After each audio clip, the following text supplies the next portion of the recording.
Hello everyone, आज date है 21 सितंबर 2021 और द हिंदू न्यूज एनालिसिस में आपका स्वागत है। इस वीडियो में हम द हिंदू की इंपोर्टेंट न्यूज़ को एग्जाम के पॉइंट ऑफ व्यू से डिस्कस करेंगे।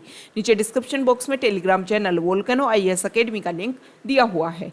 फर्स्ट इंपोर्टेंट न्यूज़ पंजाब की पॉलिटिक्स को लेकर के है। वहाँ पर नए CM चरणजीत सिंह चानी को ओथ दिलवा दी गई है। इसके अलावा 2 deputy CM OP Soni and Sukhjinder Randhawa को भी ओथ दिलवाई गई। हमारे एग्जाम के पॉइंट ऑफ व्यू से इंपॉर्टेंट हो जाता है डेप्यूटी CM टर्म। सबसे इंपॉर्टेंट स्टेटमेंट आपको ये ध्यान में रखना है कि एक कॉन्स्टिट्यूशनल पोस्ट नहीं है। इसको सिर्फ इसलिए क्रिएट किया जाता है कि जो कोएलिशन वाली गवर्नमेंट अगर हो तो उसकी जो एलीज पार्टी हैं उनको शांत किया जा सके, उनको खुश रखा जा सके। इसके अलावा सोसाइटी के हर सेक्शन को खुश रखने के लिए इस तरीके की पोस्ट क्रिएट की जाती हैं। नेक्स्ट इंपॉर्टेंट न्यूज़ है कोविड-19 वैक्सीन को लेकर के।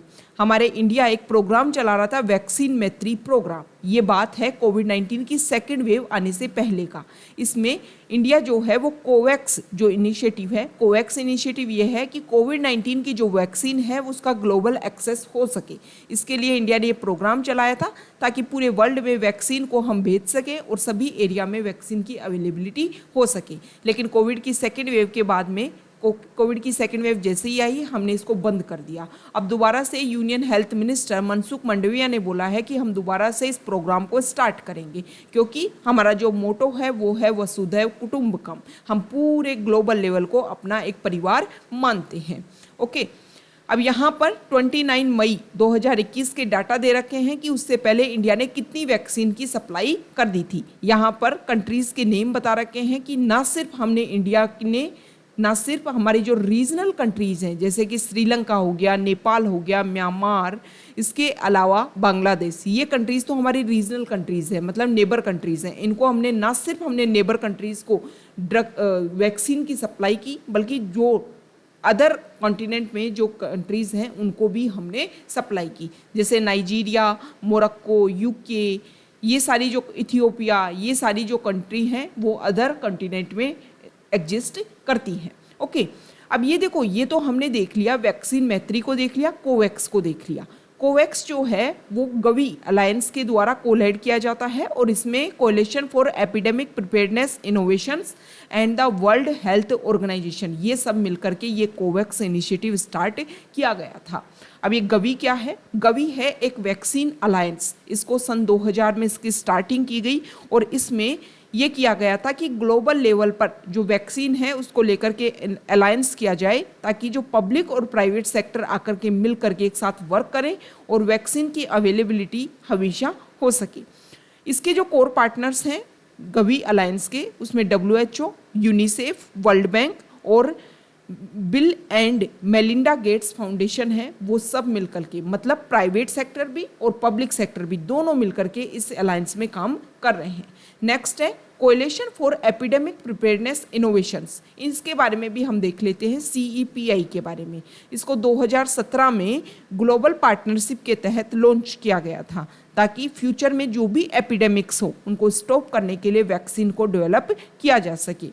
ये जो CEPI है इसको दावोस में, दावोस कहाँ है? स्विट्जरलैंड में, नॉर्वे और इंडिया की जो गवर्नमेंट है उसके द्वारा फाउंडेशन इसका रखा गया था। इसके अलावा जो bill and Melinda Gates foundation है उसने भी इसमें पार्टिसिपेशन किया था। इसके अलावा वर्ल्ड इकोनॉमिक फोरम ने भी इसमें अपना कंट्रीब्यूशन दिया था।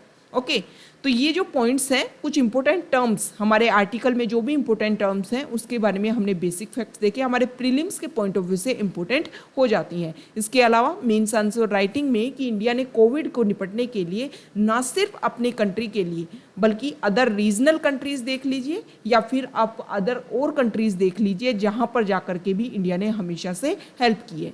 ये यहाँ पर जो इंडेक्स दे रखा है इसमें उन सारे कंट्रीज़ के नेम है जिसको इंडिया ने वैक्सीन अवेलेबिलिटी करवाई थी। नेक्स्ट इंपॉर्टेंट न्यूज़ है सुप्रीम कोर्ट को लेकर के। सुप्रीम कोर्ट में एक पिटीशन डाली जाती है कि स्कूल जिस तरीके से रीओपन हो रही है उसको लेकर के आप इंटरफेयर कीजिए, लेकिन सुप्रीम कोर्ट ने बोल दिया है कि ये सारी जो जिम्मेदारी है वो स्टेट्स के ऊपर है। स्टेट ज़्यादा समझते हैं कि स्कूल्स को कब रीओपन करना चाहिए। ये कंसर्न इसलिए क्रिएट किया जा रहा है क्योंकि जो टीचर्स हैं वो ज़्यादातर वैक्सीनेटेड हैं, लेकिन थर्ड वेव की जो एक तरीके से कंसर्न क्रिएट किया जा रहा है कि थर्ड वेव आएगी और उसमें जो चिल्ड्रन है वो सबसे ज़्यादा इफेक्ट होंगे। तो इस आर्टिकल में यही बोला गया है कि पहले चिल्ड्रन का वैक्सीनेशन प्रोग्राम कंप्लीट करवाया जाए और उसके बाद में स्कूल्स को ओपन किया जाए। नेक्स्ट न्यूज़ जो है वो तमिलनाडु को लेकर के है। तमिलनाडु एक तरीके से अपने यहाँ पर अपने एरिया में अपने स्टेट में जो भी स्टूडेंट्स हैं जो स्पेसिफिक कोर्सेज में एडमिशन ले लेते हैं, जैसे बीटेक में उन्होंने एडमिशन ले लिया, तो उनकी जो भी एजुकेशन फ़ी है उसको गवर्नमेंट जो है वो उठाने का प्रयास करेगी और इसके लिए जो गवर्नमेंट है वो लगभग 250 करोड़ इस स्कीम के ऊपर खर्च करेगी, जिसके तहत 12,000 जो स्टूडेंट्स हैं उनको बेनिफिट मिलेगा और इसमें कोटा भी दिया जाएगा 7.5% का। ओके, नेक्स्ट इंपॉर्टेंट न्यूज़ यहाँ पर जो पिक्चर है वो गंगा रिवर की है। यहाँ पर जो डिवोटीज़ हैं वो गंगा में उन्होंने होली डिप ली है on the occasion of Purnima and Pitrupaksha in Prayagraj on Monday. Okay, Ganga के बारे में कुछ इंपॉर्टेंट पॉइंट्स हम देख लेते हैं। देखो, गंगा का जो ओरिजिन होता है वो गंगोत्री ग्लेशियर से होता है और भागीरथी नाम से इसका ओरिजिन होता है। उसके बाद में ये जो गंगा नाम है देवप्रयाग नाम पर, देवप्रयाग जो जगह है वहाँ पर एक तरफ से अलकनंदा रिवर आती है और एक तरफ से आती है भागीरथी रिवर। ये दोनों एक जगह पर जाकर के देवप्रयाग स्थान पर प्लेस पर मिलती हैं और उसके बाद में इन दोनों ये जो ट्रिब्यूटरीज हैं इनका नाम एक साथ मिलकर के गंगा रिवर बनता है। तो ये आपको बेसिक फैक्ट्स गंगा के बारे में ध्यान में रखना है। नेक्स्ट इंपॉर्टेंट न्यूज़ है, यह देखिए, एक सेकेंड, हाँ देखो, अभी गणेश चतुर्थी जो ओकेजन गया उसमें जो दिल्ली सरकार है उन्होंने ये जो गवर्नमेंट ये जो ओकेजन गया, जो फेस्टिवल गया, उसको दिल्ली सरकार ने एक तरीके से अपने लेवल पर ऑर्गेनाइज किया।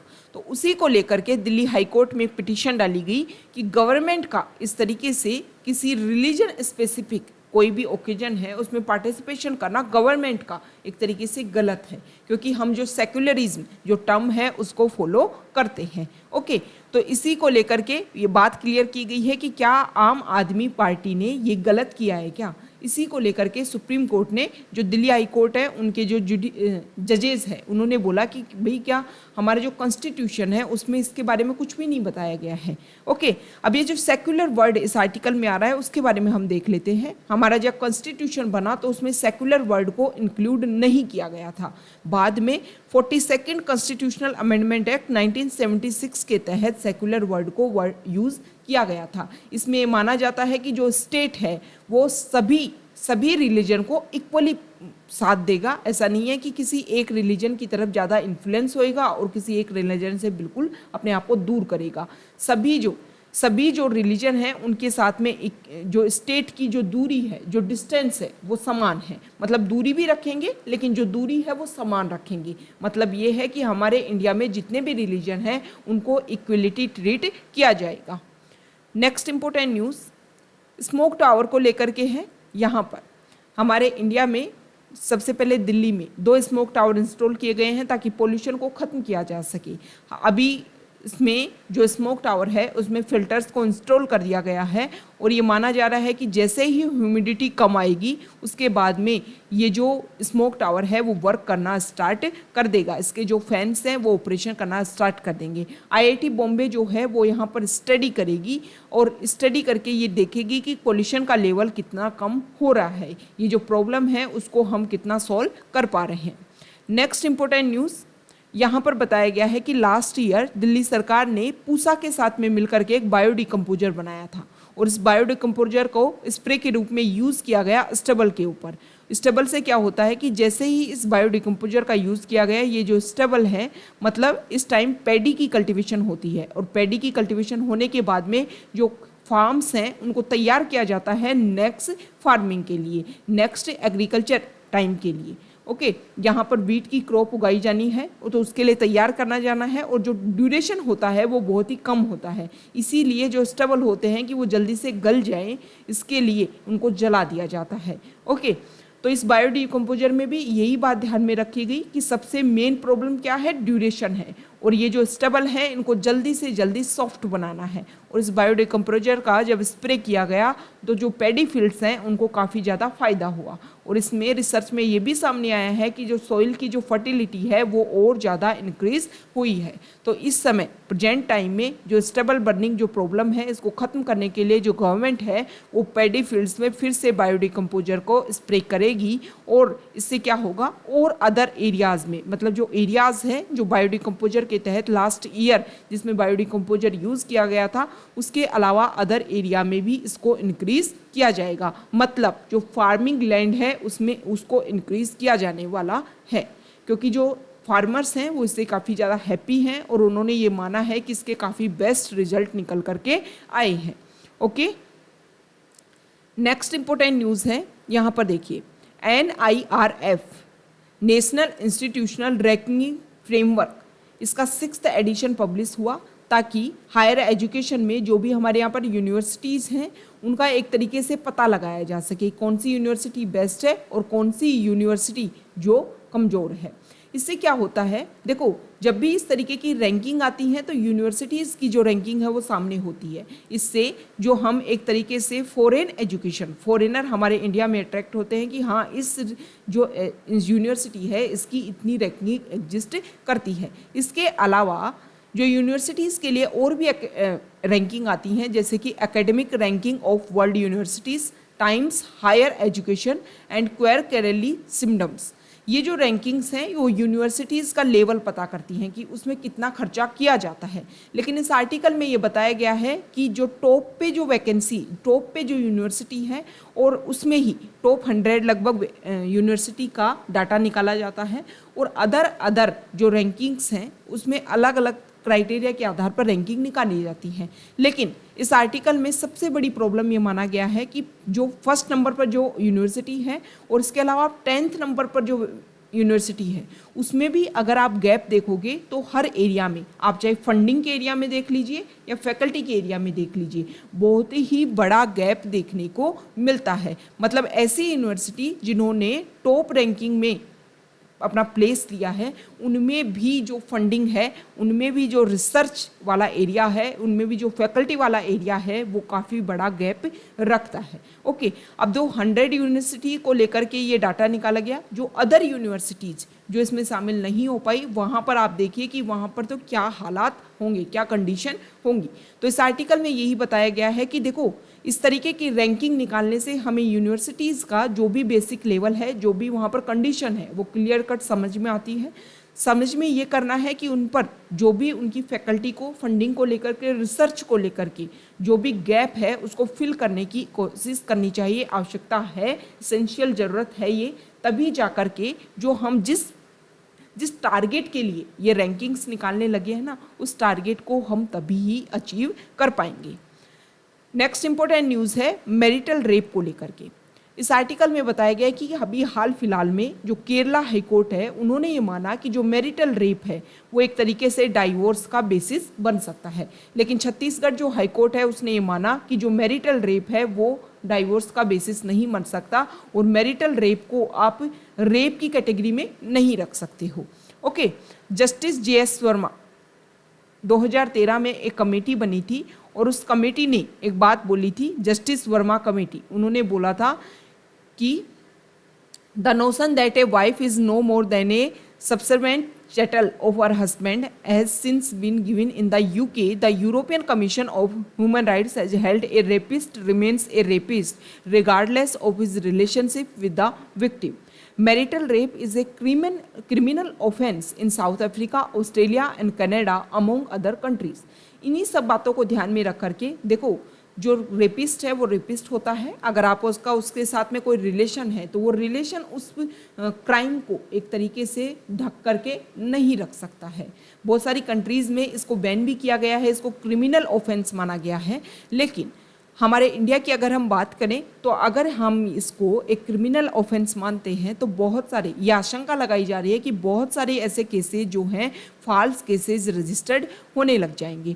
और ऐसा कोई, सबसे पहले जो गवर्नमेंट है उसको कैसे कुछ रूल्स, एक एक्ट निकालना चाहिए जिसके तहत में फिर वर्क किया जा सके। क्योंकि अगर आप इसको मैरिटल रेप को एक तरीके से क्राइम ऑफेंस डिक्लेयर कर देते हो तो बहुत सारे जो केसेज हैं वो फॉल्स केसेज होंगे, उनको आप कैसे, देखो बाहर सोसाइटी में अगर कहीं रेप होता है तो आप एविडेंस के आधार पर उस केस को सॉल्व कर लेते हो, लेकिन जो घर में इस तरीके का काम हो रहा है, जो क्रिमिनल ऑफेंस हो रहे हैं, क्रिमिनल प्रोसीजर हो रहा है, उसको एक तरीके से आप कैसे डिफाइन करोगे? तो फॉल्स केस की जो रजिस्ट्रेशन संख्या है वो और ज़्यादा इंक्रीज हो जाएगी। गवर्नमेंट के लिए सबसे बड़ा इश्यू होगा उसको सॉल्व करने का। तो सॉल्व करने के लिए पहले गवर्नमेंट को एक एक्ट लानी चाहिए अपने, एक तरीके से जो लेजिस्लेचर का वर्क है कि एक ऐसा एक्ट बनाया जाना चाहिए जिसमें इस तरीके की जो प्रॉब्लम्स हैं उसको सॉल्व किया जा सके, तभी जाकर के मैरिटल रेप जो है उसको क्रिमिनल ऑफेंस डिक्लेयर किया जाना चाहिए। नेक्स्ट इंपॉर्टेंट न्यूज़, यहाँ पर IMD ने कुछ डाटा दिए हैं कि सितंबर में हमारे इंडिया में जो रेन हुई उसकी वजह से जो मानसून डेफिसिट माना जा रहा था वो 3% तक ही रह गया है। ओके, नेक्स्ट इंपॉर्टेंट न्यूज़ यहाँ देखिए, देखो हमारे जो PM हैं वो US की विजिट पर जाने वाले हैं और US की विजिट पर जाकर के वो क्वेड ग्रुप जो है उसके ऊपर स्पेशली डिस्कशन होगा, क्वेड मीटिंग होगी। इसके अलावा बायलैटरल जो रिलेशन है उनके ऊपर डिस्कशन किया जाएगा PM मोदी के द्वारा मिस्टर बाइडेन के साथ में मिलकर के। इसके अलावा यहाँ पर जापान से रिप्रेजेंटेटिव और ऑस्ट्रेलिया से भी रिप्रेजेंटेटिव आएंगे। ओके, मार्च में देखो ये वर्चुअली मीटिंग हुई थी और उसकी ये पिक्चर यहाँ पर दे रखी है। इस आर्टिकल में ये भी बताया गया है कि हम ऑस्ट्रेलिया के ऊपर डिस्कशन कर सकते हैं, इंडो पैसिफिक वाले एरिया के ऊपर डिस्कशन करते सकते हैं। अभी इंडो पैसिफिक वाले रीजन के लिए ऑकस एक नया ऑर्गेनाइजेशन बनाया गया है। इसके अलावा वैक्सीनेशन जो प्रॉब्लम है जिसके लिए क्वेड ग्रुप ने ये सोचा था कि हम बहुत सारी वैक्सीन बनाए जाएंगे जिसमें चारों के चारों कंट्रीज़ मिलकर के अपनी तरफ से कोई ना कोई कंट्रीब्यूशन देंगे और उस वैक्सीन को पूरे वर्ल्ड के लिए अवेलेबल करवाया जाएगा। तो इन सारे पॉइंट्स के ऊपर डिस्कशन हो सकता है। नेक्स्ट इंपॉर्टेंट न्यूज़ यहाँ देखिए, बॉटनिकल सर्वे ऑफ इंडिया ने 2020 में हमारे कंप्लीट कंट्री में 202 स्पीसीज नई ढूंढी हैं। ओके, ये जो आर्टिकल है इस आर्टिकल में ये बताया गया है कि जो ज़्यादातर जो स्पीसीज ढूंढी गई हैं वो वेस्टर्न घाट से मिली हैं। वेस्टर्न घाट में 22%, इसके अलावा वेस्टर्न हिमालयाज में 15%, ईस्टर्न हिमालय से 14%, नॉर्थ ईस्ट रेंजेस से 12%। The west coast contributed 10% while the east coast contributed 9% in total discoveries. The eastern Ghats and south Deccan contributed 4% each while the central highland and north Deccan added 3% each. Okay, हमारे लिए important हो जाता है botanical survey of India. Botanical survey of India को 1890 में इसको बनाया गया था, लगभग 131-32 साल पहले, और इसका जो हेडक्वार्टर है वो कोलकाता वेस्ट बंगाल में है और ये ministry of environment, forest and climate change के अंडर वर्क करती है। नेक्स्ट इंपॉर्टेंट न्यूज़ है, देखो सुप्रीम कोर्ट ने गवर्नमेंट से पूछा है कि जो डिसेबल्ड पर्सनस हैं उनको वैक्सीनेशन ईजी एक्सेस हो सके, इसकी फैसिलिटेशन देने के लिए आपने क्या वर्क किया है। 2 वीक्स में आपको इसके बारे में रिस्पॉन्ड करना है, बताना है बेंच को कि आपने जो डिसेबल्ड पर्सनस हैं उनकी वैक्सीनेशन के लिए कौन कौन से कार्य किए हैं। नेक्स्ट इंपॉर्टेंट न्यूज़ है, देखो एक अवार्ड दिया जाता है, ये अवार्ड है नेशनल फ्लोरेंस नाइटिंगेल अवार्ड 2020। ये जो अवार्ड है military nursing service brigadier SV Saraswati को उनके कंट्रीब्यूशन के लिए दिया गया है। ये जो अवार्ड है, the award is the highest national distinction in nurse can achieve for selfless devotion and exceptional professionalism. Okay, तो ये जो अवार्ड है इसके बारे में ये जो बेसिक फैक्ट्स है ये आपको ध्यान में रखने हैं। तो ये आज का हमारा डिस्कशन था। Okay, thank you.